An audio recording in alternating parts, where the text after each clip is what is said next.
In this exercise here, we have to apply the Leibniz rule to a set of functions, set of integrals here.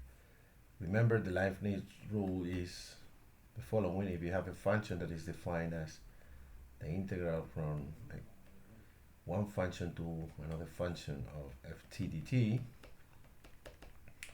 then the derivative of this function, f prime of x, is equal to f of g2 times g prime 2 minus f of g1 times g prime 1. Okay, so you don't have to calculate the primitive, which in many of these cases is going to be impossible. All right, so let's try to do it. So apply to the first. The first is just f prime is going to be this function evaluated at x cubed, so ex cubed over x cubed, times the derivative of this, which is 3x squared, minus ex squared over x squared times 2x, right? Which is 1 over, well, is 3 the exponential of x cubed minus 2 the exponential of x squared divided by x. Okay, that's the derivative.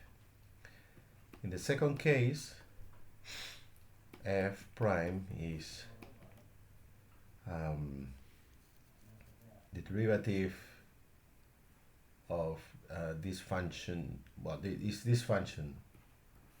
Okay, this function was 1 plus sine square of x cubed multiplied by the derivative of x cubed, which is 3x squared,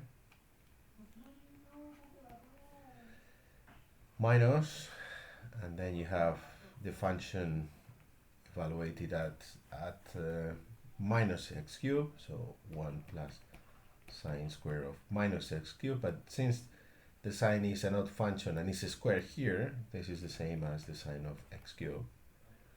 And here we have the derivative of this, which is minus, with this minus is a plus, 3x squared. So we have 6x squared over 1 plus the sine square of x cubed, right? Now the third one, it's a bit complicated because, well, you have an integral here, right? So what you have is, first, f prime is this function evaluated at this point here, right, which is 1 over 1 minus this plus the sine to the 6th of the integral from 0 to 1 of sine cube t, sorry, the integral from 1 to x, the 1 to x sine cube t dt, right, plus the integral from 1 to x sine cube t dt square. Okay, so this is this function, substituting t by this expression here, and now we have to multiply by the derivative of this, but the derivative of that, since this is a primitive, is just the sine cube of x. And in principle we should do the same with the lower limit, but the derivative of the lower limit is 0 because it's a constant, so that's the only expression, right? That's the final expression of this. Okay, so we continue with this one. Gets more and more complicated, but it's just a formal complication. It's not really something conceptually more difficult. Same as in the case before, the lower limit is constant, so we just have to focus on the upper limit, right? So f prime here is this expression, so 1 over log of this expression here. The logarithm of the exponential is this, so what we have in the denominator is the integral from 1 to t to x squared of the tangent of the square root of t dt.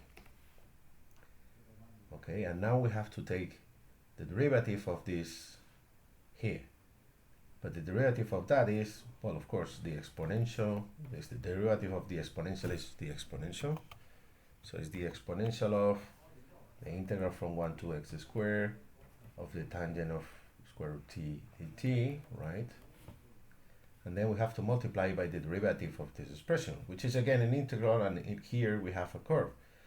So this is the tangent of the square root of x, which is the tangent of x. It's the tangent of x. And then we have to multiply by the derivative of this, which is 2x. Okay, so this complicated expression is what you get as the derivative of this function. Okay, and the last one is again another complicated function, right? Okay, so let's see. It's applying the chain rule over and over.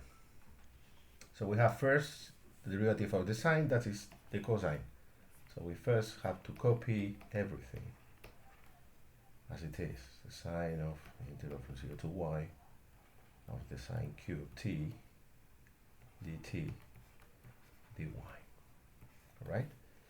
Now we have to multiply by the derivative of the inner function, but the inner function is this one, is a primitive. So the derivative of the primitive is the integrand. So we have to multiply this by the sine of the integral from 0 to x of the sine cube t dt. There you go. Right?